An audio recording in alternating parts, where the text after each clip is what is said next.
এর আগে ঐশী অনেকবার আমার জীবন থেকে চলে গিয়েছিল, ওই এখনকার রিলেশনশিপে যা হয় আর কি। কিন্তু এবারে চলে যাওয়াটা আমার ভেতরে অনেক বড় একটা দাগ রেখেছে, আর সেই দাগের কারণেই জন্ম নিল আরেকটা গল্প। কি রে, কোথেকে আসলি তুই? আর তুই যে লেন্সের কথা বলছিস নিয়ে নিছিস তো 26,000 পড়ছে। শুটে যাবি কবে? চ্যানেল তো কতদিন ধরে পড়ে রয়েছে, আর পোলা বানো বেটা বলতেছে নিজন ভাইকে, তোর কোনো খোঁজ খবরই নাই।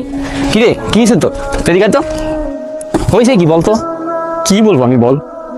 আমার আমার মাথা কাজ করতেছে না, আমার সবকিছু আবুল তাবুল হয়ে যাচ্ছে, আমি কিছু মেনটেন করতে পারতেছি না দোস্ত। ওর সাথে কিছু হয়েছে? তাতে তো অলওয়েজ কিছু না কিছু হইতে থাকে, আর আজকে তো ছেড়ে চুপ লেগেছে আমার।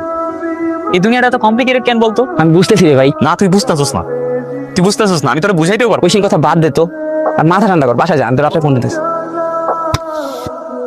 দিনের পর দিন কাটে, যতই একা থাকি মাথার ভেতর বড়সড় একটা মনস্টার দৌড়াদৌড়ি করে। কতবার সুইসাইড অ্যাটেম্প করতে গেছি আমি নিজেও কাউন্ট করে রাখতে পারিনি।